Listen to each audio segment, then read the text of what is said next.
Hello friends, हम लोग जो है आपका हम पहले जो है आपका इंडिया का जो मतलब कि आपका आई विल से इंटरनेशनल रिलेशन जो है उसके पूरे सिलेबस को डिस्कस कर चुके हैं कि कैसे कैसे आपका जो है सबसे पहले हॉरिजेंटली आपको जो है मतलब कि एक्सपेंड करना होता है सिलेबस को, जिसमें हमने देखा था कि किस तरह से हमारे पहले नेबर्स आते हैं, फिर उसके बाद हमारे एक्सटेंडेबल नेबर्स आते हैं।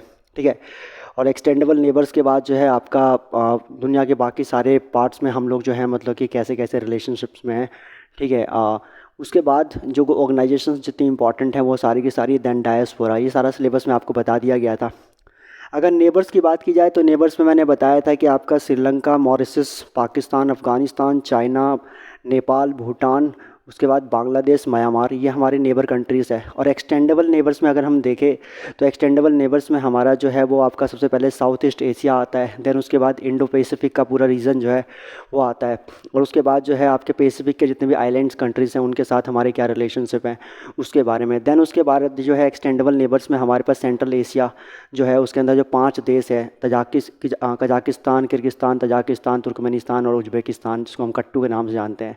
उसके बाद आपका वेस्ट एशिया हो गया। हमारा वेस्ट एशिया के अंदर जो है हमारे जितने भी अरब कंट्रीज़ हैं, या नॉ अदर देन अरब कंट्रीज़ हो गए आपके, जो जिसमें आपका जो है सऊदी अरबिया आ गया, आपका आपका टर्की आ गया, आपका सीरिया आ गया, इराक, ईरान, उसके बाद यमन, ओमान, उसके बाद जो है आपका कुवैत, बहरीन, कतर, यूएई, ये सारी की सारी कंट्रीज़ जिसमें आ गई।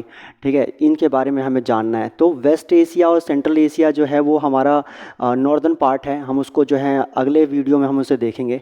फ़िलहाल हमारा पूरा फोकस रहेगा कि हम इंडो पैसिफिक के रीजन के अंदर जो है मतलब कि इंडिया का जो है इन कंट्रीज़ का क्या रिलेशनशिप है, एंड मोस्ट इम्पॉर्टेंटली कि हमारे साउथ ईस्ट एशिया के जो 10 कंट्रीज़ हैं, हमारे जो आसियान कंट्रीज़ के नाम से जाने जाते हैं, उनके बारे में देखना है। और साथ में जो है इंडो पैसिफिक के अंदर जो हमारा एक ऑस्ट्रेलिया तक जो हमारा रिलेशनशिप है वहाँ तक कैसे है, साथ में जापान को भी हमें देखना है और साउथ कोरिया को भी हमें देखना है। ठीक है। इसके बाद क्या हो जाएगा, इंडो से लेकर मतलब इंडियन ओशन से लेकर पैसिफिक तक का पूरा का पूरा हमारा कंप्लीट हो चुका होगा। साथ में हमारे आसियान देश और हमारे ऑस्ट्रेलिया, न्यूजीलैंड और जितने भी आइलैंड कंट्रीज़ हैं, प्लस जापान, साउथ कोरिया, ये पूरा कवर हो चुका होगा। अगले पोर्शन में हम लोग जो है वेस्ट सेंट्रल एशिया और वेस्ट एशिया देख लेंगे, तो कंप्लीट हमारा एक एशिया से लेकर और पैसिफिक तक का पूरा कवर हो जाएगा। उसके बाद हमारे पास यूरोप बचेगा, अफ्रीका बचेगा और अमेरिका कॉन्टिनेंट बचेगा हमारा, चाहे नॉर्दर्न या साउदर्न अमेरिका। तो कुल मिला के जो है हमारा सबसे इंपॉर्टेंट फैक्ट, हम अब इसके बाद हमारा मतलब 3 पार्ट में हमारा पूरा सेगमेंट रहेगा। पहला पहला हमारा पार्ट अगर हम बोले तो that is I will say the ASEAN countries या इंडो पैसिफिक। ठीक है। इंडियन ओशियन और इंडो पैसिफिक, ऑस्ट्रेलिया से लेकर जितने भी आइलैंड्स हैं सारे के सारे, उन कंट्रीज़ के साथ। उसके बाद दूसरे वीडियो में हम देखेंगे वेस्ट एशिया और आपका जो है सेंट्रल एशिया के बीच में क्या रिलेशनशिप है।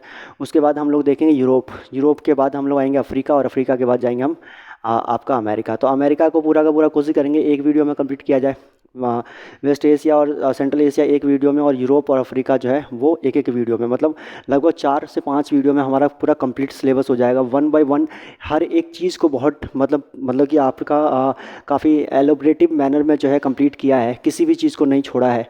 और साथ में अगर मैं बात करूँ कि देखिए, if I talk about I will say organizations and the institutions of the world, हम वो भी कंप्लीट करते हुए जा रहे हैं। ठीक है। ऐसा नहीं कि हमने किसी को छोड़ा हुआ है। ठीक है। हम सबसे पहले देखते हैं कि कौन कौन से ऑर्गेनाइजेशंस जो हैं वो एशिया के अंदर मेनली रन करते हैं। अगर सेंट्रल एशिया और आपका वेस्ट एशिया अगर हम देख ले, उसको छोड़कर अगर हम बात करें कि जितने भी इंपॉर्टेंट ऑर्गेनाइजेशंस हम उसको देखते हैं, हमारे सबसे इंपॉर्टेंट ऑर्गेनाइजेशन सबसे पहले स्टार्ट करते हैं नेबर कंट्रीज़ में, सार्क। सार्क की स्टैब्लिशमेंट जो है वो 1985 में हुई थी, जब Rajiv Gandhi came in the power and he decided and he set to the other countries. उधर जो है डेंग जियोपिंग भी वहाँ पर जो मतलब कि काफ़ी विकास कर चुके थे, और पाकिस्तान भी लगभग नए मूड में था। तो हम सब लोग ने डिसाइड किया कि कब तक हम आपस में लड़ते रहेंगे और हमें एक ऑर्गेनाइजेशन बनाना चाहिए। तो 1985 में जो है हमने फाइनली सार्क का इस्टेब्लिशमेंट किया, जिसमें 8 कंट्रीज़ आती हैं, जिसके अंदर मेनली जो है आपका मॉरिशस, श्रीलंका, इंडिया, पाकिस्तान, अफ़गानिस्तान, नेपाल, भूटान और बांग्लादेश, ये 8 कंट्री को मिला के सार्क नेशन बनता है। उसके बाद अगर हम चले जाए, बाद में हमने देखा कि सार्क के बाद जो है थोड़ा सा रिलेशनशिप में जो है थोड़ी सी टसल रही। ठीक है। टसल क्योंकि पाकिस्तान जो वो बीच में जो है एक मतलब कि मेन हम कह सकते हैं कि बोन ऑफ कंटेंशन हमारे लिए बन गया। तो हम लोगों ने सोचा कि हम नए इंस्टीट्यूशन की तरफ मूव करें, तो हमने 1997 में बिम्स्टेक की तरफ देखना स्टार्ट किया। इसकी फुल फॉर्म अगर हम देखें, सार्क की फुल फॉर्म तो है South Asia association for regional cooperation, ठीक है। और अगर हम बिम्स्टेक का देखें तो bay of Bengal initiative of multi sectoral bay of Bengal initiative for multi sectoral technology and economic cooperation. तो दिस इज़ इन 1997 हमने इसको स्टार्ट किया, जिसके अंदर जो है आपका हमारे 7 कंट्रीज़ आती हैं। इसमें सार्क में 8 है, इसमें 7 कंट्रीज़ है, जिसमें आपका सबसे नीचे देखें तो थाईलैंड, फिर म्यांमार, उसके बाद जो है आपका नेपाल, भूटान, फिर उसके बाद बांग्लादेश, इंडिया और आपका श्रीलंका। ये 7 देशों को मिला के जो है बिम्स्टेक। उसके बाद बिम्स्टेक के बाद अगर हम आगे बढ़े तो हमारे पास that was Mekong Ganga corporation. Mekong Ganga corporation जो है उसके अंदर जो है टोटल 6 देश आते हैं, जिसका स्टैब्लिशमेंट जो है वो 2000 में हुआ था, ठीक है। देखिए 1985 में सार्क, 1997 में आपका जो है बिम्स्टेक, और उसके बाद जो है आपका उसके बाद आपका 2000 के अंदर Mekong Ganga corporation.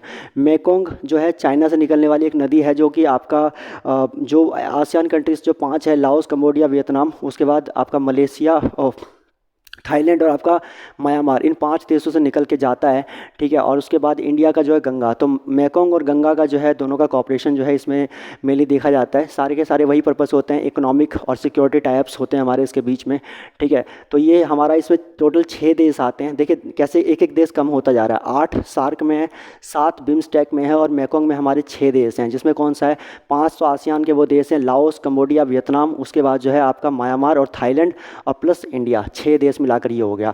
1985 1985 SAARC, 1997 I will be saying आपका जो है आपका दैट इज़ बिम्स्टेक, और 2000 के अंदर जो है आपका दैट इज़ मेकोंग गंगा। उसके बाद हम लोगों ने 2001 के अंदर फिर हमने आगे जो है एससीओ के अंदर, मतलब कि एससीओ बेसिकली हम बाद में उसका मेंबर बने। 2017 में ऑफिशियली इंडिया इसका मेंबर बना, इंडिया और पाकिस्तान दोनों एक साथ बने थे। लेकिन एससीओ की इस्टेब्लिशमेंट के टाइम पीरियड से हम जो है इसको एक सीरीज़ में लेके आ सकते हैं। 2001 में जो है एससीओ जो है वो आपका आता है। इसका हेडक्वार्टर जो है वो आपका बीजिंग के अंदर है, चाइना के कैपिटल के अंदर। प्लस जो है इसके अंदर टोटल आज की डेट में 9 कंट्रीज़ इसके अंदर आती है। 9 कंट्रीज़ की अगर हम बात करें तो 9 कंट्री हमारे पास जो है, देखिए पहले तो क्या है कि आपका सबसे पहले रसिया हो गया, फिर आपका चाइना हो गया, उसके बाद इंडिया हो गया, फिर पाकिस्तान हो गया, ईरान हो गया। तो रसिया, चाइना, इंडिया, पाकिस्तान और ईरान, 5 देश तो ये हो गए। और सेंट्रल एशिया के 5 देशों में तुर्कमेनिस्तान को छोड़कर बाकी चारों देश, कजाकिस्तान, किर्गिस्तान और उसके बाद आपका तजाकिस्तान और उज्बेकिस्तान, ये 4 देश। तो 9 देश जो हैं इसके अंदर आपके आते हैं एससीओ के अंदर, ध्यान रखना, ठीक है। एंड एससीओ बहुत ही इंपॉर्टेंट प्लेटफॉर्म है, जो सिक्योरिटी और प्लस जो है पॉलिटिकल टाइप्स और इकोनॉमिक टाइप्स के लिए बनाया गया है, ठीक है। तो एक बार दोबारा देखते हैं। सबसे पहले 1985 में सार्क बना, जिसमें 8 देश हैं। 8 देश कौन कौन है उसके बारे में हमने बता दिया, ठीक है। जिसमें आपका जो है मॉरिशस हो गया, श्रीलंका हो गया, इंडिया, पाकिस्तान, अफगानिस्तान, उसके बाद जो है आपका दैट इज़ भूटान, नेपाल, भूटान, बांग्लादेश, ये 8 देश हो गए। उसके बाद हमने देखा 1997 में जो है आपका बिम्स्टेक बना, जिसमें 7 देश थे, एक देश कम हो गया, जिसके अंदर जो है आपका म्यांमार हो गया, थाईलैंड हो गया, नेपाल, भूटान, उसके बाद बांग्लादेश, इंडिया और नीचे जो है श्रीलंका, ये 7 देश। उसके बाद हमने 2000 के अंदर देखा मेकोंग गंगा कॉरपोरेशन, उसके अंदर 6 देश है, Laos, Cambodia, Vietnam, Myanmar, Thailand और इंडिया, 6 देश। उसके बाद 2001 के अंदर जो है आपका एससीओ फॉर्म हुआ, और एससीओ के अंदर टोटल आज 9 देश है, जिसमें आपका है रसिया हो गया, चाइना हो गया, इंडिया हो गया, पाकिस्तान हो गया, ईरान हो गया, और उसके बाद जो है आपका कजाकिस्तान, किर्गिस्तान, तजाकिस्तान और उज्बेकिस्तान, तुर्कमेनिस्तान इसके अंदर नहीं है। उसके बाद हम आगे बढ़े, उसके बाद हम लोग देखेंगे कौन सा, उसके बाद हम देख सकते हैं दैट इज़ आपका आई विल बी सेइंग इन 5 देशों के बाद फिर आ जाते हैं आसियान के ऊपर। अब आसियान जो है, आसियान बेसिकली 1967 से स्टार्ट हो गया था। 1967 में जो है इसको इस्टेब्लिश किया गया था, ठीक है ना। इसके अंदर जो मेन फोकस जो रखा गया था वो आपका, मैं अभी बताता हूँ 1 बाय 1, ठीक है। इसका जो सेक्रेटरीट है, जो मतलब कि इसका सचिवालय है, वो सचिवालय आपका जकार्ता के अंदर है, इंडोनेशिया के अंदर, ठीक है, जहाँ से मेनली ये ऑपरेट होता है, ठीक है ना। आपका आसियान 1967 में इसका जो है फॉर्मेशन हुआ था, ठीक है ना, ध्यान रखेंगे। इसके अंदर टोटल जो है अगर हम फाउंडिंग मेंबर्स देखें तो शुरुआत में 5 देश थे, बाद में आज इसमें 10 देशों का मिलाकर आसियान संगठन कहा जाता है। इसकी फुल फॉर्म जो है वो association for south east Asia Nations, इसका फुल फॉर्म कहा जाता है। इसके अंदर टोटल जो है आपके 10 कंट्रीज़ में पहले 5 फाउंडिंग मेंबर्स देखते हैं। सबसे पहले आपका फाउंडिंग मेंबर्स में फिलीपींस, इंडोनेशिया, उसके बाद मलेशिया, सिंगापुर और उसके बाद आपका थाईलैंड, ये 5 देश इसके जो है फाउंडिंग मेंबर्स हैं। और टोटल अगर हम देखें आज की डेट में तो इसके अंदर 10 कंट्रीज़ हैं। अगर आप देखेंगे तो इंडिया के बिल्कुल बगल में जो लगे हुए 5 देश है, पहले सबसे पहले म्यांमार, थाईलैंड, उसके बाद लाओस, कंबोडिया, वियतनाम, 5 देश ये हो गए। फिर नीचे आओगे तो मलेशिया 2 पार्ट में डिवाइड हो गया था, जिसमें से एक पार्ट जो है मलेशिया का सिंगापुर बना, दूसरा जो है ब्रुनई। तो तीन देश ये हो गए, 5 और 3 8 हो गए, और एक इंडोनेशिया और एक फिलीपींस, 10 देशों का संगठन जो है आसियान 1967 में बना, जिसका जो सेक्रेटरीट है वो आपका जो है अभी इस्टेब्लिश है, दैट इज़ जकार्ता के अंदर। उसके बाद इनके जो है इस आसियान के 3 इंपॉर्टेंट पिलर्स कहे जाते हैं। सबसे पहले पॉलिटिकल एंड सिक्योरिटी पिलर, सबसे पहले पॉलिटिकल एंड सिक्योरिटी क्या कहते हैं कम्युनिटी की बात करें, दूसरा इकोनॉमिक कम्युनिटी है, और तीसरा कल्चरल और सोशियो कल्चरल क्या कहते हैं कम्युनिटी। ये 3 इंपॉर्टेंट पिलर्स है आसियान के।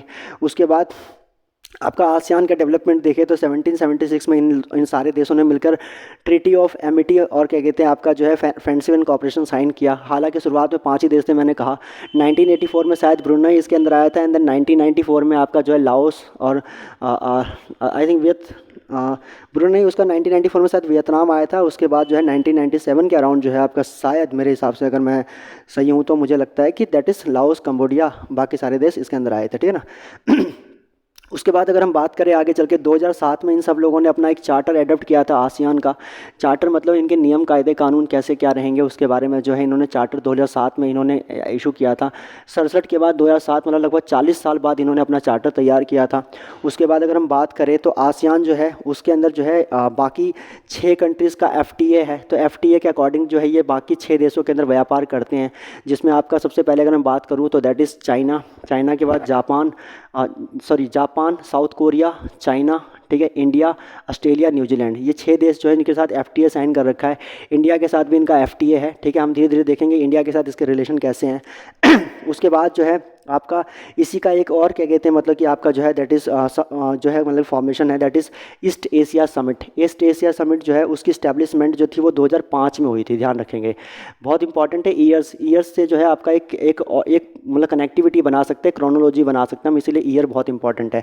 ईस्ट एशिया समिट कब हुआ था? 2005 में स्टार्ट हुआ था। इसके अंदर टोटल जो है 18 देश है। 18 देश की बात करें तो वो 10 देश आसियान के ही हैं, 6 FTA वाले कंट्री और 2 देश उसमें और ऐड हो गए, जिसके अंदर रसिया और अमेरिका, USA।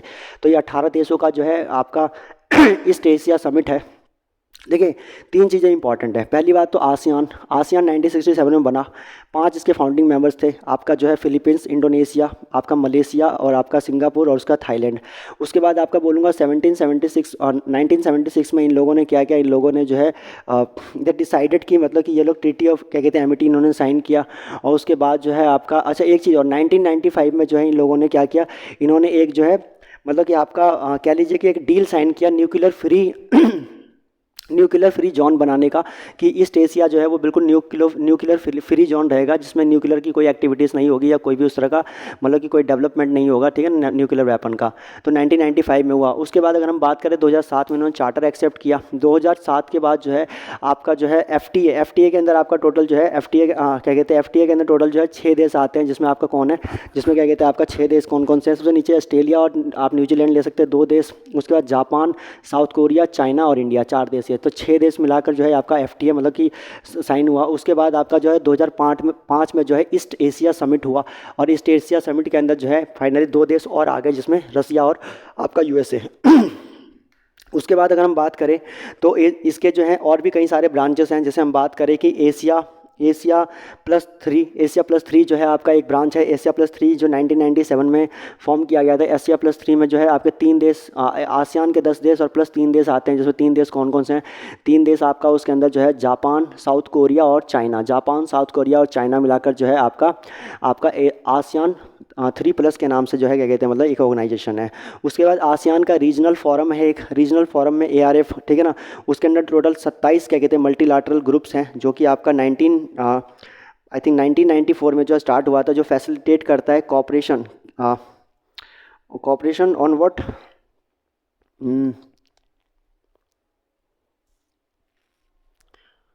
हाँ, आपका जो है आसियान जो रीजनल फोरम है उसका जो क्या कहते हैं हेडक्वार्टर है, that is I will say the Bangkok, Thailand के अंदर है, ठीक है ना। और उसके बाद जो है आपका मैं बोलूँगा कि ये 27 मेंबर्स का मल्टीलैटरल ग्रुप है। ASEAN regional forum, ASEAN regional forum, ASEAN regional forum, ASEAN regional forum. ASEAN का देखिए एक्सटेंशन हो रहा है, ध्यान रखिएगा। आसियान पहले खुद आसियान था। आसियान के बाद जो है इसके अंदर FTA मेंबर्स आए। FTA के बाद जो है ईस्ट एशिया समिट हुआ 2005 में, फिर 2 देश और आ गए, रसिया और आपका USA। उसके बाद जो है आपका क्या हो रहा है, अब यहाँ पे ARF बन गया है, ASEAN regional forum, ASEAN regional forum, ASEAN regional forum. इसके अंदर टोटल 27 मेंबर जो है मतलब कि टोटल पाए जाते हैं, जो कि पॉलिटिकल और पॉलिटिकल सिक्योरिटी इशूज़ के अंदर जो है एक दूसरे को सपोर्ट करते हैं या कॉपरेट करते हैं। 27 मेंबर्स, ध्यान रखना ARF। तो पहला कौन, आसियान, आसियान के बाद FTA कंट्रीज़, FTA के बाद आपका ईस्ट एशिया समिट, और उसके बाद ASEAN regional forum, ASEAN regional forum ARF। उसके बाद देखेंगे तो आपका Asia Europe meeting, Asia Europe meeting, ध्यान रखें Asia Europe meeting, Asia Europe meeting का ए से एशिया, यूरोप से आपका एशिया से क्या कहते हैं AS लिया गया, और यूरोप से लिया गया E, और उसके बाद मीटिंग से लिया गया M। तो एक हो गया असम, क्या क्या, असेम, असेम, ध्यान रखेंगे असेम। असेम जो है बेसिकली क्या करता है, इंडिया, इंडिया, अच्छा क्या कहते हैं असेम, ध्यान रखेंगे Asia Europe meeting, Asia Europe meeting, Asia Europe meeting, Asia Europe meeting. उसके बाद expanded Asia maritime forum, expanded Asia, expanded S ASEAN, sorry expanded ASEAN maritime forum, extended ASEAN maritime forum, EAFM, ठीक है, sorry EAMF जो है ये आपका ध्यान रखेंगे। उसके बाद क्या है, ASEAN defence ministers, ASEAN defence ministers meeting भी होती है, ध्यान रखना आसियान डिफेंस मिनिस्टर मीटिंग्स होती हैं। आसियान डिफेंस मिनिस्टर्स मीटिंग हो गई, आसियान डिफेंस मिनिस्टर मीटिंग हो गई। ADMM हो गया आपका। देखिए पहले कौन कौन सी चीज़ें हुई, आपका ARF हुआ, फिर ARF के बाद जो है आपका दैट इज़ ADMM के बाद जो है आपका असेम हुआ, और असेम के बाद जो है आपका दैट इज़ व्हाट, आपका जो है expanded Asian maritime forum, Asian maritime forum, ठीक है ना। उसके बाद अगर आप हम देखेंगे इसके अंदर जो है आपका आसियान रीजनल फोरम ARF, ठीक है, सॉरी ARF। एक बार देख लेते हैं कौन कौन से इसके जो है इसके डिवीज़न कौन कौन से हैं। सबसे पहले अगर हम बात करें इसके डिवीज़न के अंदर, if you talk about the division inside of it, तो मैं डिवीज़न में अगर मैं बात करूँ, ठीक है, सबसे पहले एक मिनट रुक जाइए, मैं एक बार जरा मैं देख लूँ। ओके, आसियान के अंदर अगर हम देखें तो आसियान में बेसिकली हम देख सकते हैं कि आसियान जो है वो आपका 1967 में जो है ये फॉर्म हुआ, ठीक है, 1967 में ये फॉर्म हुआ। उसके बाद जो है आपका इसके अंदर कितने डिवीजन्स हुए, सबसे पहले आपका इसके अंदर FTA कंट्रीज़ आते हैं, जिसके अंदर टोटल 16 कंट्रीज़ हैं। उसके बाद जो है ईस्ट एशिया समिट हो गया आपका, ईस्ट एशिया समिट में इसके 18 मेंबर है। उसके बाद जो है ASEAN regional forum, ASEAN regional forum ARF हो गया आपका, ठीक है। आसियान रीजनल फोरम के बाद जो है दूसरा आपका क्या कहते हैं, आसियान रीजन फोरम के बाद जो है आपका कह सकते हैं कि आसियान डिफेंस मिनिस्टर्स मीटिंग आपका ADMM हो गया, ठीक है। उसके बाद इसके बाद जो है आपका ARF के अंदर 27 कंट्रीज आते हैं, ध्यान रखना। ADMM के बाद क्या कहते हैं आपका जो है असेम आया, असेम जो है वो आपका एशिया यूरोप मीटिंग, ठीक है, दैट इज़ ध्यान रखेंगे। उसके बाद जो है आपका that is expanded ASEAN maritime forum, ठीक है ना, एक्सटेंडेड आसिया मैरीटाइम फोरम, ठीक है। कितने हो गए, 1 2 3 4 5 6, ठीक है ना। और उसके बाद आपका देखिए और भी कोई है, ठीक है, हाँ क्या कहते हैं आसियान 3+, ठीक है, 3+, आसियान 3+, 7 डिवीज़न हो गया इसके, देखेंगे आसियान 3+ डिवीज़न हो गया आपका, आसियान 3+, ठीक है ना। तो कुल मिला के आप देख सकते हैं कि आसियान जो है वो 7 पार्ट में आपका डिवाइड हो गया। अगर हम इसको एक बार गिन के देखें कितने कितने, सबसे पहले आसियान से बन गया फ्री ट्रेड एग्रीमेंट कंट्रीज़। उसके बाद आसियान के बाद दूसरा बन गया आपका जो है that is east Asia forum, east Asia summit हो गया। ईस्ट एशिया समिट के बाद जो है आपका आसियान रीजनल फोरम हो गया, आसियान रीजनल फोरम हो गया। उसके बाद आसियान डिफेंस मिनिस्टर्स मीटिंग हो गया, डिफेंस मिनिस्टर्स मीटिंग हो गया। उसके बाद आसियान यूरोप मीटिंग हो गया, आसियान डिफेंस मिनिस्टर मीटिंग हो गया। उसके बाद आसियान यूरोप मीटिंग हो गया। उसका एक्सपेंडेड आसियान मैरीटाइम फोरम हो गया आपका। और A3+ कंट्रीज़ हो गए, A3+ कंट्रीज़ हो गए, A3+ कंट्रीज़ हो गए। लगभग 7 पार्ट में जो है आपका टोटल जो है आपका डिवाइड हो जाता है आसियान। तो इसलिए आसियान के इन सारे ग्रुप्स को याद रखना आसान है। अगर आप एक एक लाइन भी इसके बारे में लिख देंगे ना, अगर एक एक लाइन भी अगर आपने इसके बारे में लिख दिया तो आपका जो मतलब आंसर है वो काफ़ी ज़्यादा मतलब बेटर हो जाएगा। एक बार देखेंगे ध्यान से, सबसे पहले स्टार्ट करते हैं हम लोग। सबसे पहले हम लोगों ने क्या किया था 1965 में और 1985 में जो है आपका सार्क नेशन हुआ, उसके अंदर 8 देश आते हैं। उसके बाद आपका 1997 के अंदर आपका जो है वो आया क्या कहते हैं बिम्स्टेक, उसके अंदर जो है आपके 6 कंट्रीज़ आती हैं और 7 कंट्रीज़ आती हैं। उसके बाद मेकोंग गंगा कॉर्पोरेशन, उसके अंदर 6 कंट्रीज़ आती है जो कि 2000 के अंदर हुआ। 2001 में जो है SCO आया, उसके अंदर 9 कंट्रीज़ हो गई, ठीक है। 9 कंट्रीज़ आपकी जो है आपका मैंने बताया कौन कौन सी 9 कंट्रीज़ हैं। ठीक है। उसका एस के बाद अगर हम जब क्या कहते गए तो एस के बाद हमारे पास आ गया कौन, दैट इज़ आसियान। आसियान के अंदर टोटल जो है वो 1967 में फॉर्म हुआ। उसके बाद आसियान के बाद जो है अगर हम देखें तो पहला हो गया फ्री ट्रेड एग्रीमेंट कंट्रीज़ हो गई, जिसमें 6 देश और बढ़ गए, जिसमें न्यूजीलैंड, ऑस्ट्रेलिया, उधर से जापान, साउथ कोरिया, चाइना और इंडिया, 6 कंट्रीज़ बढ़ गई। उसके बाद जो है आपका ईस्ट एशिया समिट है, उसके अंदर 18 कंट्रीज़ हो गई, रसिया और आपका अमेरिका जो है वो दोनों बढ़ गए। तो ऐसा हो गया, फ्री ट्रेड एग्रीमेंट हो गया। ठीक है, फ्री ट्रेड एग्रीमेंट के बाद जो है आपका ईस्ट एशिया समिट हो गया। ठीक है, ईस्ट एशिया समिट हो गया, फ्री ट्रेड एग्रीमेंट हो गया। उसके बाद जो है आपका जो है दैट इज़ आई विल से कि आपका क्या कहते हैं आसियान रीजनल फोरम हो गया। आसियान रीजनल फोरम हो गया। आसियान रीजनल फोरम्स के अंदर 27 कंट्रीज़ हैं। उसके बाद आसियान डिफेंस मिनिस्टर्स मीटिंग हो गया। उसके आसियान यूरोप मीटिंग हो गया, आपका आसियान यूरोप मीटिंग हो गया। उसके बाद आसियान यूरोप मीटिंग के बाद जो है एक्सपेंडेड आसियान मेरीटाइम फोरम हो गया, 6 हो गए। उसका 7वां जो है दैट इज़ A3+ कंट्रीज़ हो गई। A3+ कंट्री हो गई, जिसमें चाइना, जापान और आपका जो है साउथ कोरिया आते हैं इसके अंदर। तो एक बार एक देख सकते हैं आपकी क्या मतलब, सबसे पहले जो है आप किसके बारे में, सार्क के बाद आपका बिम्स्टेक 1997, सार्क इन 1985, बिम्स्टेक इन 1997। उसके बाद 2000 के अंदर मेकोंग गंगा कॉर्पोरेशन। उसके बाद 2001 के अंदर एससीओ आ गए। एससीओ के बाद जो है आपका हम चले गए कहाँ पे, हम चले गए आपका जो है दैट इज़ सार्क आसियान के अंदर 1967 में आसियान बना। उसके बाद आसियान के बाद जो है एफटीए कंट्रीज़ हो गए। एफटीए कंट्रीज़ के बाद ईस्ट एशिया समिट हो गई। ईस्ट एशिया समिट के बाद जो है आसियान रीजनल फोरम हो गया। उसके बाद जो है आसियान आपका डिफेंस मिनिस्टर्स मीटिंग हो गया। उसके बाद आसियान आसियान यूरोप मीटिंग हो गया। उसके बाद जो है ASEAN east expanded ASEAN maritime forum हो गया। और उसके बाद जो है A3+ कंट्रीज़ हो गई।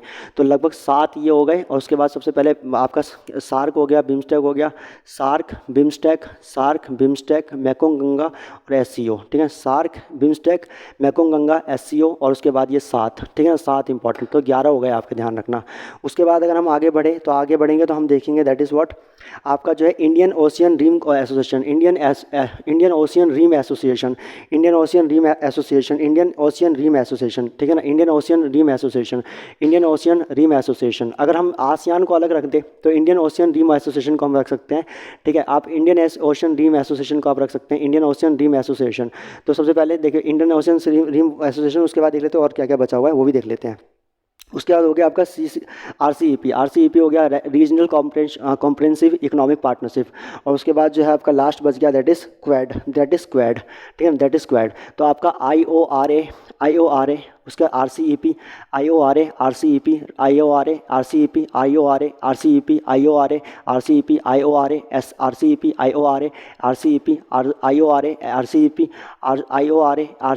और उसके बाद जो है आपका दैट इज़ स्क्वाड। इन सब में जो है इंडिया जो है एक एक्टिव पार्टिसिपेंट है। हम देखें अगर आसियान के ग्रुप्स को अगर हटा के हम देखें तो कितने ग्रुप्स हमारे मेनली यहाँ पर दिखते हैं। सबसे पहले हमारे को यहाँ पे दिखा सार्क के बाद हमें दिखा BIMSTEC, SAARC 1985, BIMSTEC 1997, Mekong Ganga 2000, SCO जो है आपका 2001। उसके बाद जो है आपका आई ओ आर ए के बाद जो है आपका रीजनल कॉम्प्रेंसिव पार्टनरशिप 7, और उसके बाद जो है आपका क्वेड 8 और आसियान के अंदर 7 कौन कौन से, आसियान 1967। उसके बाद free trade agreement countries 6 countries. उसके बाद आपका east Asia summit 18 countries total इसके अंदर हो गई थी। उसके बाद जो है ईस्ट एशिया समिट के बाद जो है आपका दैट इज़ आई विल से इसके बाद जो है आपका आसियान रीजनल फोरम हो गया। उसके बाद आपका जो है आसियान डिफेंस मिनिस्टर्स मीटिंग हो गया आपका। उसके बाद आसियान यूरोपियन मीटिंग हो गया, असेम हो गया। उसके बाद आसियान आपका जो है एक्सपेंडेड आसियान मैरीटाइम सिक्योरिटी हो गया, क्या कहते हैं फोरम हो गया। उसके बाद A+3 हो गया आपका। एक देश इसमें और एक ग्रुप और है, आसियान टाइगर्स, मैंने उसको ऐड नहीं किया हुआ है। आसियान टाइगर्स मैं चाहता हूँ उसको भी ऐड कर दूँ मैं, आसियान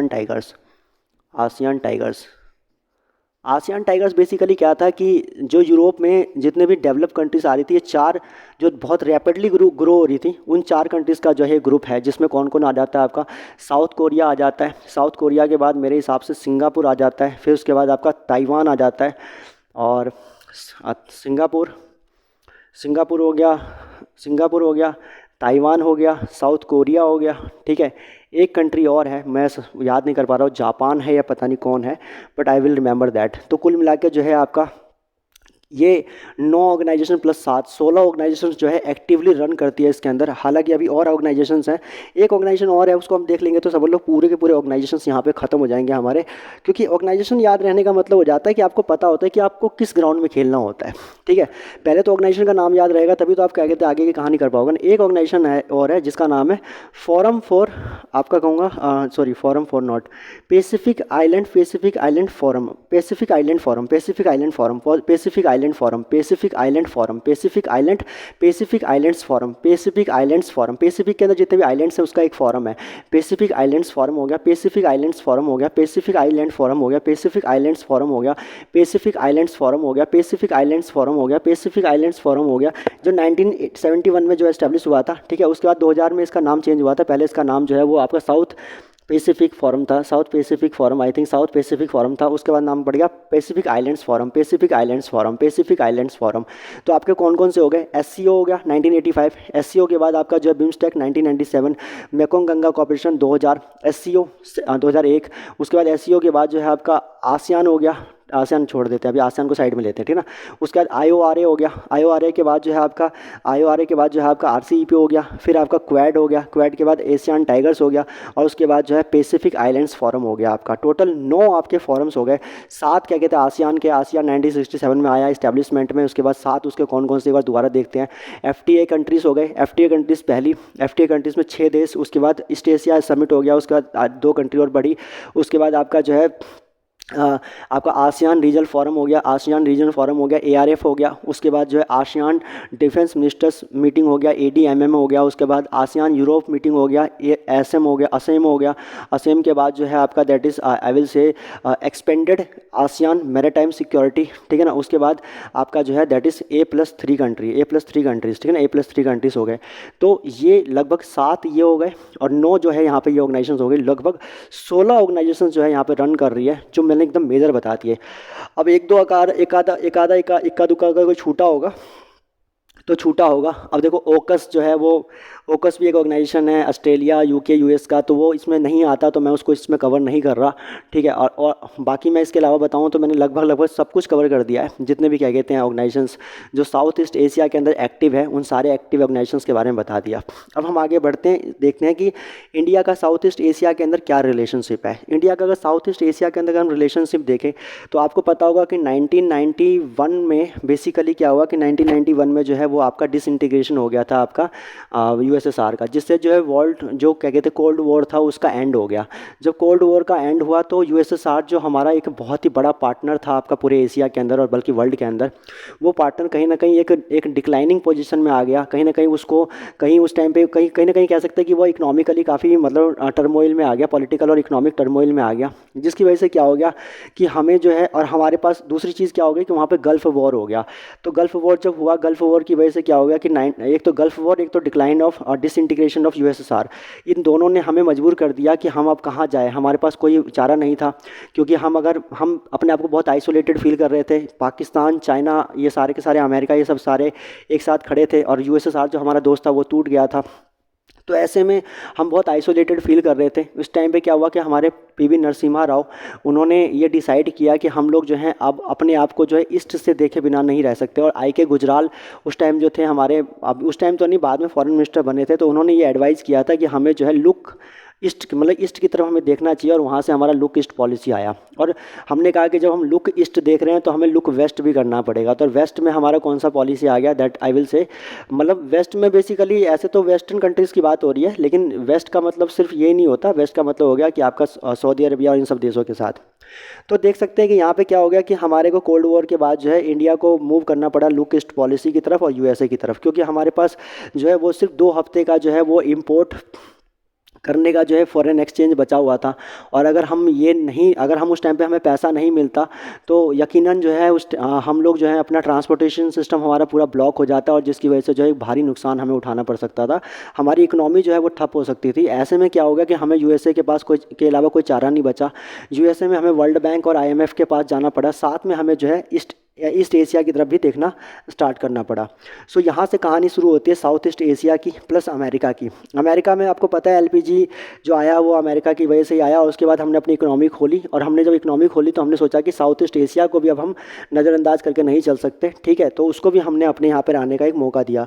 तो यहाँ पर क्या हुआ कि लुक ईस्ट पॉलिसी जो है वो सबसे पहले 3 टर्म में, लुक ईस्ट पॉलिसी को हम 3 पार्ट में डिवाइड करके देखेंगे, ठीक है। पहला लुक ईस्ट पॉलिसी का पहला जो है क्या कहते हैं मतलब पीरियड, ठीक है।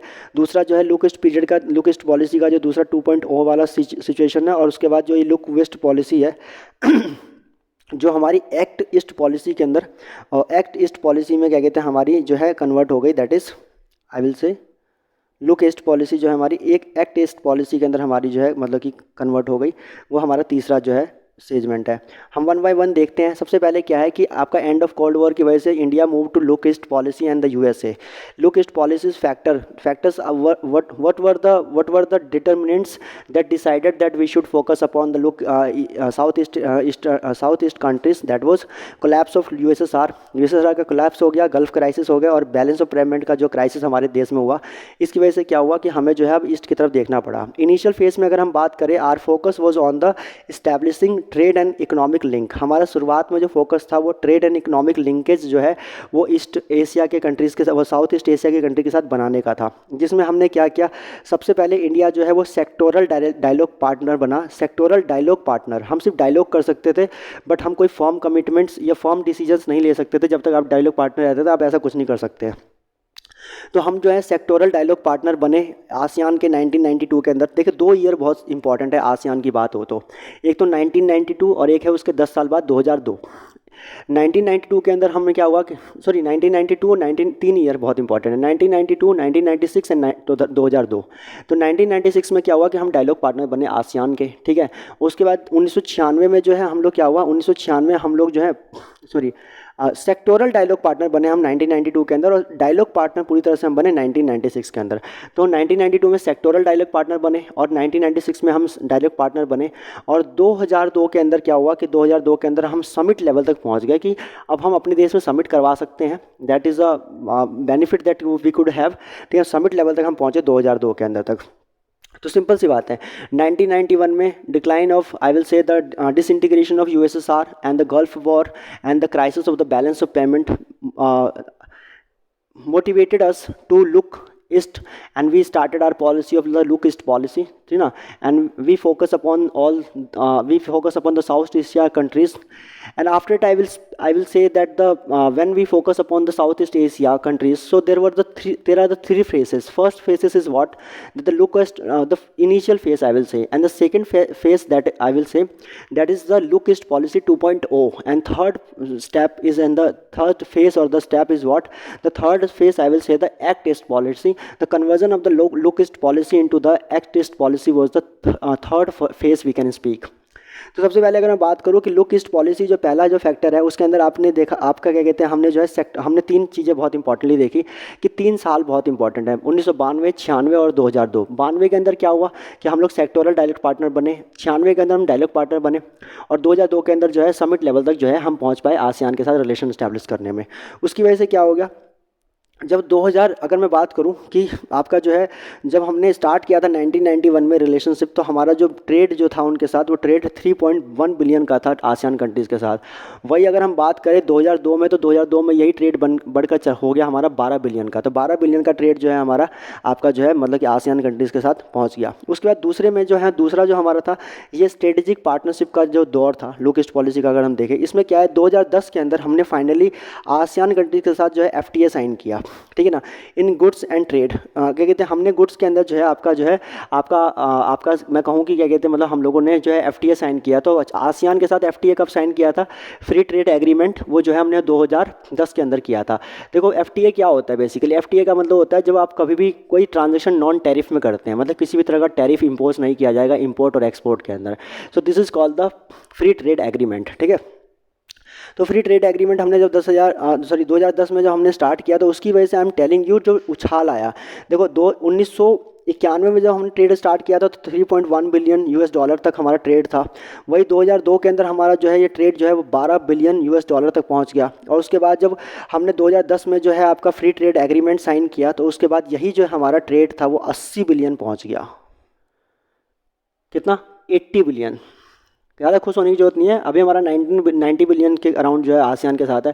आप चाइना का सुनेंगे तो हो सकता है कि आपके पैरों से ज़मीन निकल जाए। That is 360 and 70 billion around US dollar trade between the ASEAN and the China is going on right now. तो 370 बिलियन आप समझ सकते हैं।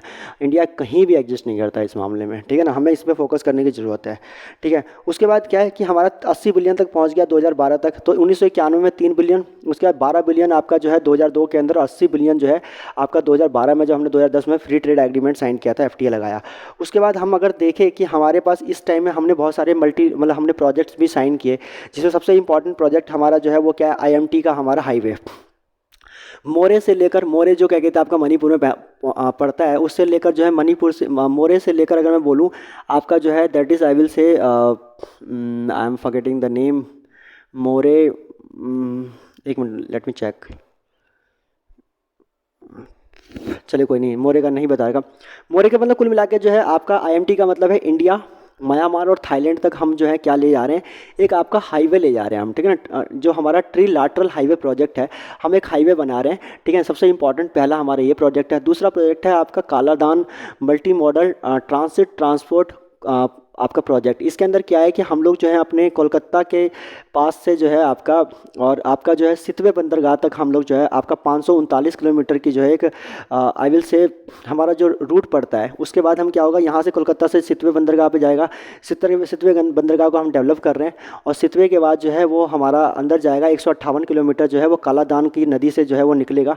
और उसके बाद जो है वो आपका ये दैट इज़ क्या कहते हैं, मतलब समझ लो कि आपका आइजोल जो है आपका जो आपका आइजोल, हाँ आइजोल आई थिंक है मिज़ोरम के अंदर, शायद मिजोरम है या मणिपुर है, आई am forgetting the name of the state. खैर, तो वहाँ तक हमारा जो है ये पूरा का पूरा जो है प्रोजेक्ट है, वहाँ तक हमारी एक वाटर कनेक्टिविटी है। मतलब कि यहाँ पर क्या है, मल्टी मॉडल क्यों कहा जा रहा है, क्योंकि वाटरवे से भी और रोडवे से भी जो है हमारी कनेक्टिविटी हम जो है बनाने की कोशिश कर रहे हैं ईस्टर्न इंडिया के अंदर।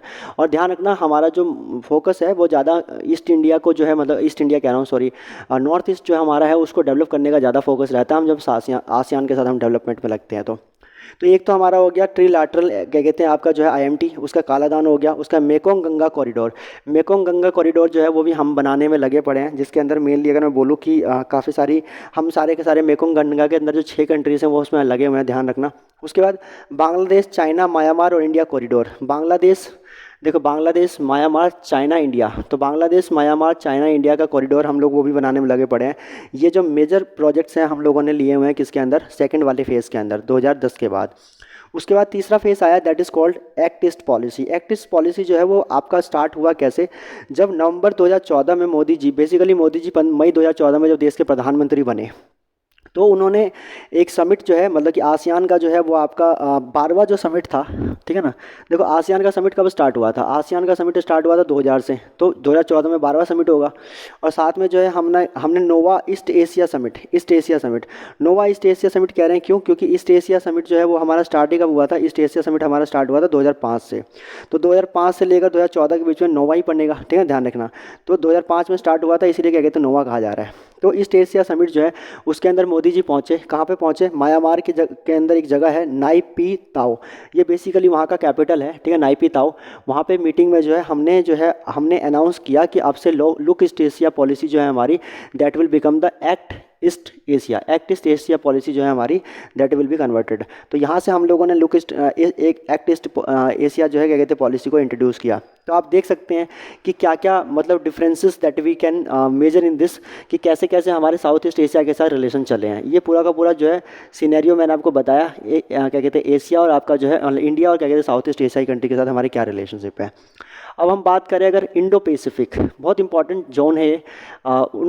शिंजो आबे जो जापान के जो हैं वो प्रधानमंत्री शिंजो आबे ने 2007 में जो है इस इंडो पैसिफिक वर्ड को कॉइन किया था उन्होंने, मतलब कि पहली बार इस वर्ड का इस्तेमाल किया था, आई थिंक इंडिया में ही पार्लियामेंट में किया था जहाँ तो मुझे आइडिया है। उसका मोदी जी ने 2018 में भी इसको स्टार्ट किया, मतलब कि इस वर्ड को मतलब कि बोला था।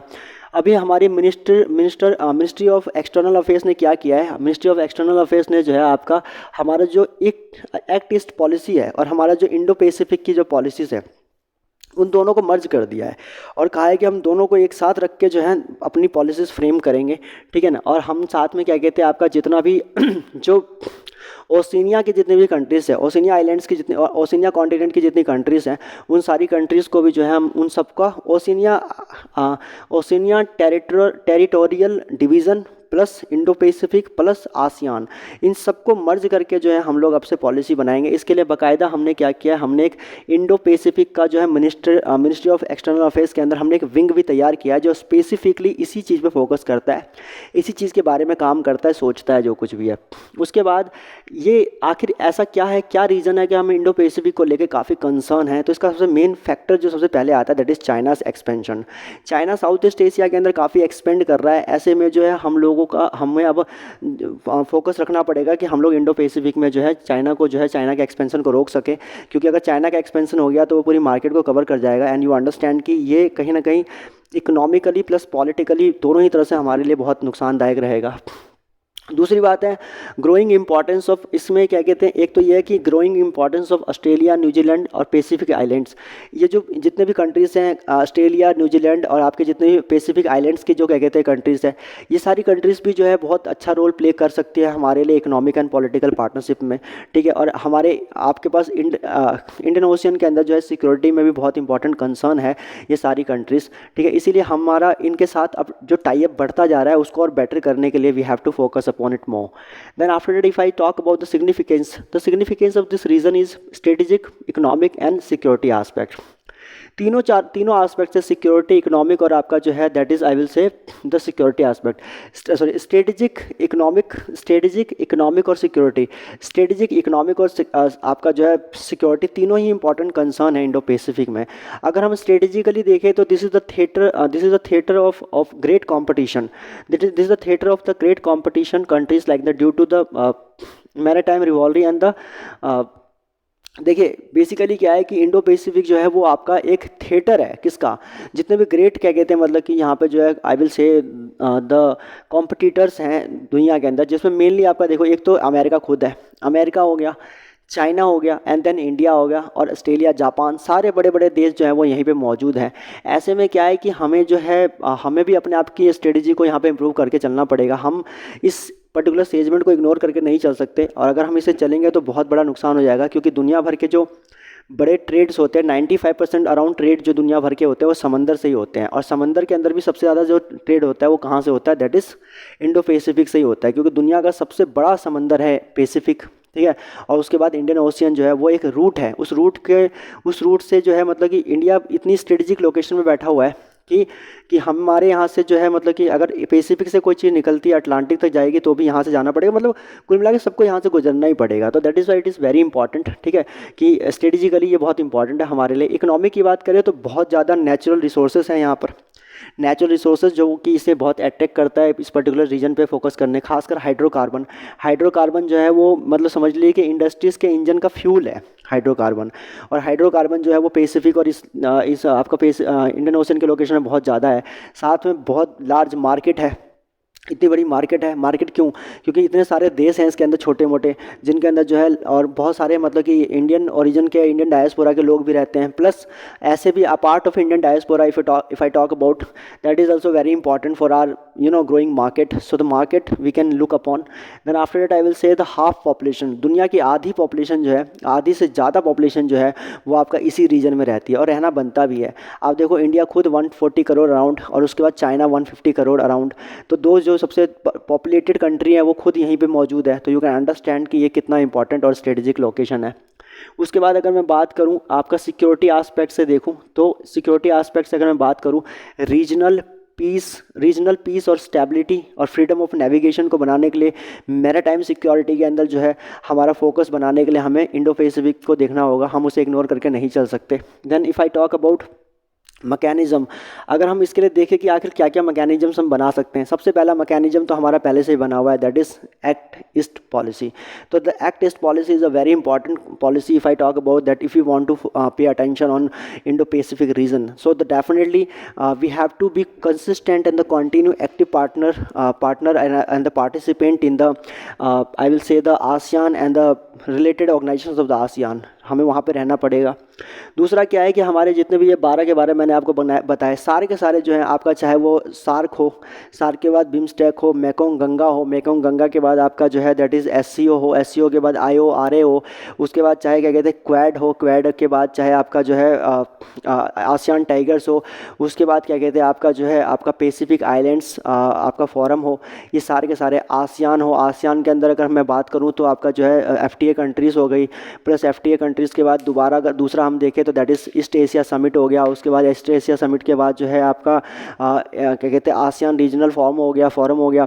उसके बाद अगर हम देखें तो आपका जो है आसियान डिफेंस मिनिस्टर मीटिंग हो गया, आपका आसियान यूरोप मीटिंग्स हो गया, आपका जो है आपका मैं बोलूँ एक्सपेंडेड आपका जो है एक्सपेंडेड आसियान मैरीटाइम फोर्स हो गया। और उसके बाद जो है A+3 कंट्रीज़ का जो ग्रुप है, इन सारे ग्रुप के अंदर हमारी एक्टिव पार्टिसिपेशन जो है वो बहुत इंपॉर्टेंट है, ठीक है ना। अगर हम चाहते हैं कि भाई और आपका RCEP, मैं भूल गया था RCEP में हालांकि अभी हम मेंबर नहीं है, बट या हमें वहाँ पर भी नज़र बना के रखनी पड़ेगी कि क्या चल रहा है। फिर नेवी का जो एक्सरसाइज हमारे देश के साथ कर रहे हैं हमें कंटिन्यू रखना पड़ेगा, ठीक है। और ये बहुत इंपॉर्टेंट भी है, नेवी का एक्सरसाइज जो है क्या कहते हैं हम लगातार चलाते रहे, ठीक है, जिससे कि हमारा कॉन्फिडेंस बिल्डअप हो सबके साथ, और एक जो ट्रस्ट डेफिसिट हो जाता है कभी कभी, उस ट्रस्ट डेफिसिट को हम फुलफिल कर सके।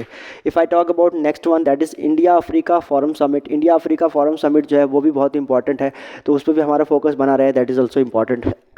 Then increasing terrorism in South Asia के अंदर जो टेररिज्म बढ़ता जा रहा है, उसलिए भी ज़रूरी है कि हम इसके ऊपर फोकस रखें। साथ में जो है आपका इंडिया, फ्रांस, ऑस्ट्रेलिया ने अभी हाल ही में ट्राईलैटरल क्या कहते हैं डायलॉग स्टार्ट किया है, एग्रीमेंट स्टार्ट किया आपका जो है 2020 से, ठीक है ना। इंडिया, फ्रांस और आपका कौन है, दैट इज़ ऑस्ट्रेलिया, हम तीनों मिलकर जो है क्या कर रहे हैं यहाँ पर जो है मतलब कि आपका कॉपरेशन करने के लिए हम लोग जो है अपना एग्रीमेंट कर रहे हैं। उसके बाद जो है आपका अगर इसके अंदर अगर हम चैलेंज देखें तो हमारे पास चैलेंज कौन कौन से हैं, तो सबसे पहले मैंने बताया कि टेररिज्म जो बहुत बढ़ रहा है वो हमारा एक चैलेंज है। उसके बाद आपका कनेक्टिविटी प्रोजेक्ट्स जो हमारे काफ़ी डिले हैं, जैसे कि Kaladan multi modal transport project जो है वो काफ़ी डिले है। IMT भी हमारा पूरा नहीं हुआ है अभी तक। हमारा जो कॉरिडोर बन रहा है आपका जो है क्या कहते हैं आपका जो है मेकोंग गंगा कॉरिडोर हो गया आपका, या यूँ कह लीजिए कि आपका जो है that will be I saying the Bangladesh China Myanmar India, Bangladesh China Myanmar India जो आपका कॉरिडोर है वो भी हमारा काफ़ी डिले चल रहा है। तो ये सब चीज़ों को जल्दी थोड़ा बढ़ाना पड़ेगा, जिससे कि हम लोग जो है जल्दी से जल्दी जो है अपना जो मुझे पोजीशन है जो है साउथ ईस्ट एशिया कंट्रीज़ के बीच में या इंडो पैसिफिक में उसे स्ट्रॉन्ग कर सके, ठीक है। उसके बाद जो है ह्यूज ट्रेड डेफिशिएट, जैसे कि आसियान के साथ हम फ्री ट्रेड एग्रीमेंट में है 2010 से, लेकिन आपको पता होना चाहिए कि आसियान के साथ हम काफ़ी मतलब नुकसान झेल रहे हैं, और यही नुकसान जो है इसको ज़्यादा नहीं बढ़ाने के चक्कर में ही हमने जो है RCEP के साथ साइन नहीं किया है। क्योंकि RCEP के अंदर अगर हम साइन करते हैं तो अफ्रीकन कंट्रीज़ के अंदर हमें, आसियान कंट्रीज़ के अंदर जो है फार्मास्यूटिकल जो आपके प्रोडक्ट्स हैं हमें सस्ते दामों में बेचना पड़ेगा, ठीक है। साथ में ऑस्ट्रेलिया का जो है जो मिल्क जो दुनिया में सबसे नंबर वन पे आता है आपका ऑस्ट्रेलिया मिल्क प्रोडक्शन में, वो अपने सस्ते दूध को जो है हमारे यहाँ पे उतार सकता है, या मिल्क प्रोडक्ट्स को उतार सकता है, बाई प्रोडक्ट्स जो मिल्क के होते हैं उसको उतार सकता है। उसके बाद अगर हम बात करें चाइना का इलेक्ट्रॉनिक, थाईलैंड का इलेक्ट्रॉनिक आइटम्स जो है, वियतनाम का जो इलेक्ट्रॉनिक आइटम्स है वो इंडिया में जो है बहुत सस्ते दाम में बिकेगा, जिससे हमारे रीजनल और लोकल मार्केट जो है उसको काफ़ी इंपैक्ट हो सकता है। तो that is also very important concern for us. After I will से डिफरेंस ऑफ विजन बिटवीन, और अच्छा हमने क्या किया है कि हमने चाइना के एक्सपेंशन को रोकने के लिए क्वाड बनाया है, लेकिन क्वाड में सबसे बड़ी प्रॉब्लम क्या है, the differences of vision which is a very big problem in the quad, because Australia का अपना अलग विज़न है, अमेरिका का अपना एक अलग विज़न है, वो जो है थोड़ा सा हार्ड कंट्री में आता है, हम लोग थोड़ा सॉफ्ट कंट्रीज़ में आते हैं। तो ऐसे में क्या है कि विजन्स का डिफरेंस जो है वो कहीं ना कहीं हो सकता है कि चाइना को और बेटर मतलब पोजीशन में ना डाल दे, ये एक हमारे पास प्रॉब्लम है। साथ में जो है अगर हम अमेरिका के साथ ज़्यादा टाइप बढ़ाएंगे तो हो सकता है कि हम लोग रसिया के साथ अपना टाइप खो बैठें, या हम चाइना के साथ अगर कॉपरेशन चाइना के साथ कॉपरेशन लेके चलेंगे तो रसिया नाराज़ हो सकता है, और रसिया के साथ तो चाइना। तो कहीं ना कहीं एक बैलेंस बनाना दोनों के बीच में, that is also very important. ठीक है। अगर हम देखें इंडो पैसिफिक में जो है बेसिकली हमारे पास 3-4 कंट्री बहुत इंपॉर्टेंट है, जिसमें एक जापान हो गया, साउथ कोरिया हो गया और आपका ऑस्ट्रेलिया हो गया। अगर हम जापान की बात करें तो जापान आपको पता है कि हमारा जो है बहुत पुराने ज़माने से जो है हमारा फ्रेंड, मतलब कि एंसेंट टाइम से ही क्या कहते हैं, जापान और हमारे टाइप्स बहुत अच्छे हैं। यही साउथ कोरिया का भी हिसाब किताब है, और ऑस्ट्रेलिया अभी हमारा रिसेंट में अच्छा उभरता हुआ दोस्त निकल के आ रहा है। अगर हम बात करें कि हमारा जापान के साथ हमारे काफ़ी सारे मल्टी मेगा प्रोजेक्ट्स चल रहे हैं जो कि कंप्लीट होने बाकी हैं। अगर वो आने वाले अगले डिकेड में अगर कंप्लीट हो जाता है, जो ये अभी चल रहा है मतलब डिकेड, तो I am telling you the picture of India will be something different. तो इंडिया का जो पिक्चर है वो बहुत अलग हो जाएगा। उसके अंदर अगर मैं बात करूँ कौन कौन से मल्टी मेगा प्रोजेक्ट्स हैं, तो उसके अंदर सबसे पहला है अहमदाबाद और मुंबई के बीच में जो आपकी बुलेट ट्रेन है, ठीक है, that is high speed rail जो हमारा है, Ahmedabad Mumbai high speed rail, Ahmedabad Mumbai high speed rail, Ahmedabad Mumbai high speed rail, Ahmedabad Mumbai high speed rail, Ahmedabad Mumbai high speed rail जो है, that is very important concern I will से। आफ्टर दैट आई विल से western dedicated freight corridor, western dedicated freight corridor जो है वो दूसरा सबसे important क्या कहते हैं हमारा जो प्रोजेक्ट है, जो जापान की मदद से हम पूरा करवाने वाले हैं इंडिया में। दिल्ली मुंबई इंडस्ट्रियल कॉरिडोर जो है वो भी हमारा अभी तक रुका हुआ है, ठीक है ना, जिसमें हमारे क्या कहते हैं 12 नए क्या कहते हैं मतलब जो इंडस्ट्रियल टाउनशिप बनाने का वादा है दिल्ली मुंबई इंडस्ट्रियल कॉरिडोर के अंदर। उसके बाद चेन्नई बैंगलोर इंडस्ट्रियल कॉरिडोर बनाने के ऊपर है। अगर ये दोनों कॉरिडोर तैयार हो गए तो आप समझ सकते हैं कि हमारी इंडस्ट्रीज कितनी ग्रो कर जाएगी। उसका दिल्ली मेट्रो प्रोजेक्ट तो वो पूरा करवा चुके हैं वो लोग, दिल्ली में मेट्रो जापान ने ही बनाया था। उसका एशिया अफ्रीका ग्रोथ कॉरिडोर के अंदर जो है इंफ्रास्ट्रक्चर और ह्यूमन डेवलपमेंट के अंदर जो है जापान और इंडिया दोनों मिलकर जो है काम कर रहे हैं। तो आप देख सकते हैं कि कितने सारे डेवलपमेंटल प्रोजेक्ट हैं। मुंबई अहमदाबाद मुंबई आपका जो है Ahmedabad Mumbai high speed rail हो गया आपका। उसके बाद आपका जो है that is western dedicated freight corridor हो गया आपका। उसका दिल्ली मुंबई इंडस्ट्रियल कॉरिडोर हो गया उसके बाद आपका जो है चेन्नई बैंगलोर इंडस्ट्रियल कॉरिडोर हो गया। उसके बाद एशिया अफ्रीका ग्रोथ कॉरिडोर। तो ये सारा का सारा जो है हम जापान के साथ मिलकर बना रहे हैं। तो आप समझ सकते हैं कि जापान कितना इंपॉर्टेंट पार्टनर है हमारे साथ। 1991 में जब हमारा यूएसएसआर का जब फॉल हुआ था तो कोई भी देश हमें सपोर्ट उतना नहीं दे रहा था जितना कि जापान ने हमें उसे सपोर्ट दिया था। Japan was the single country who supported us in the 1991 balance of payment crisis, I am telling you. After that I will talk about the India Australia में ये भी हमें काफ़ी सपोर्ट करता है। यूनाइटेड नेशन सिक्योरिटी काउंसिल में जो है ये हमेशा परमानेंट मेंबरशिप के लिए सपोर्ट करता है। उसके बाद कॉमन मेंबर है हमारे काफ़ी सारे ऑर्गेनाइजेशन के अंदर, जैसे कॉमनवेल्थ के अंदर हमारा ऑर्गेनाइजेशन में, आसियान के अंदर ये जो है हमारा मौजूद है। उसके बाद आपका जो है IORA में हमारा है, ARF में क्या कहते हैं आसियान रीजनल फोरम के अंदर हमारे साथ है, साथ में क्वाड के अंदर हमारे साथ है। सो यू कैन अंडरस्टैंड कि इंडिया ऑस्ट्रेलिया काफ़ी सारे इंटरनेशनल प्लेटफॉर्म में क्या कहते हैं साथ चल रहे हैं। उसके बाद अगर मैं बात करूँ कि इंपॉर्टेंट पार्टनर है हमारा एशिया पैसिफिक इकोनॉमिक कॉपरेशन के अंदर, एशिया पैसिफिक इकोनॉमिक कॉपरेशन के अंदर जो है हमारा बहुत इंपॉर्टेंट पार्टनर है। साथ में 2008 में जो है ऑस्ट्रेलिया जो है हमारा ऑब्जर्वर नेशन बना है सार्क के अंदर 2008 के अंदर, दैट इज़ ऑल्सो इंपॉर्टेंट। उसके बाद आपके पैसिफिक के जितने बाकी जो छोटे मोटे आइलैंड कंट्रीज़ हैं उनका एक फोरम है जिसका नाम है पैसिफिक आइलैंड्स फोरम। इसको जो है 1971 में बनाया गया था, लेकिन पहले इसका नाम साउथ पैसिफिक फोरम्स कहा जाता था। साउथ पैसिफिक आपका जो है फॉरम था। बाद में 1971 के बाद जो 2000 के अंदर इसका नाम बदल के जो है आपका पैसिफिक आइलैंड्स फॉरम कर लिया गया। अगर मैं बात करूं इसके अंदर जो है पैसिफिक, देखिए पहली बात तो क्या है कि पैसिफिक का जो पूरा इलाका है वो लगभग 46% क्या कहते हैं कवर करता है। Earth largest ocean cover 46% water and 33% of the total surface. तो पूरी पृथ्वी का 33% जो टोटल सरफेस है वो अकेला पैसिफिक कवर करता है, और 46% वाटर जो है वो पैसिफिक के अंदर अवेलेबल है। साथ में अगर बात करें तो पैसिफिक के अंदर टोटल 41 देश है, ठीक है, सॉवरेन स्टेट्स हैं, और प्लस ताइवान आपका जो है, और उसके बाद 22 जो है नॉन इंडिपेंडेंट टेरिटरीज हैं इसके अंदर, ठीक है, ध्यान रखेंगे, दैट इज़ ऑल्सो इंपॉर्टेंट। उसके बाद हम बात करें आपका जो ये मैं बता रहा था कि पैसिफिक आइलैंड्स फोरम जो है इसके अंदर टोटल जो है 18 मेंबर आते हैं। और उसके बाद डायलॉग पार्टनर्स की बात करें तो 17 डायलॉग पार्टनर्स हैं, जिसमें इंडिया भी एक इसका डायलॉग पार्टनर है। India, China, USA, Russia, like these. उसके बाद अगर हम बात करें कि हमने अभी हाल ही में 2004 में 14 में जब मोदी जी फिजी में गए थे, फिजी में गए, पैसिफिक आइलैंड्स के, पैसिफिक का एक आइलैंड है जिसका नाम है फिजी, वहाँ पर जो है मतलब कि मेजोरिटी में जो है इंडियन ओरिजिन के लोग रहते हैं। तो फिजी में 2014 में मोदी जी गए तो हमने वहाँ पर क्या किया कि हमने एक फोरम स्टार्ट किया जिसका नाम है forum for Indo Pacific cooperation. Forum for Indo Pacific cooperation 2014 में स्टार्ट हुआ है, forum for Indo Pacific cooperation, ध्यान रखेंगे, forum for Indo Pacific cooperation. Islands के मामले में अगर पूछा जाए कि आइलैंड में इंडिया का क्या कंट्रीब्यूशन है, तो we can speak about forum for Indo Pacific cooperation जो है हमने स्टार्ट किया है आपका 2014 में, after visit of prime minister Modi in the I will say 2014, ठीक है ना, इन फिजी, ठीक है ना, ध्यान रखना। तो क्या कहते हैं आपका, क्या है आपका forum for Indo Pacific cooperation, ध्यान रखेंगे। और इनका अपना जो है वो 18 मेंबर का जो कॉपरेशन फोरम है उसका नाम क्या है, पैसिफिक आइलैंड्स फोरम। ये पूरी की पूरी कहानी थी आपकी किसके बारे में। इसमें हमने आसियान प्लस इंडो पैसिफिक की इंपॉर्टेंस, प्लस उसके अंदर हमारे सामने जो चैलेंजेस हैं, प्लस जो 16 जो क्या कहते हैं सबसे बड़ी ऑर्गेनाइजेशन है उसके बारे में हमने बात की। एक बार दोबारा रिपीट कर देता हूँ। सबसे पहले सार्क 1985, सार्क के बाद बिम्स्टेक 1997, मेकोंग गंगा कोऑपरेशन आपका 2000, उसके बाद SCO 2001, ठीक है। उसके बाद SCO के बाद जो है आपका, मैं बोलूँगा कि आपका SCO के बाद दैट इज़ आपका आई विल से आपका क्या कहते हैं IORA के बाद जो है आपका IORA के बाद जो है दैट इज़ आपका IORA के बाद जो है आपका IORA के बाद RCEP हो गया, RCEP के बाद आपका क्वाड हो गया, क्वाड के बाद जो है आपका आसियान टाइगर्स हो गया, ठीक है, आसियान टाइगर्स हो गया, आई थिंक सारे हो गए, ठीक है।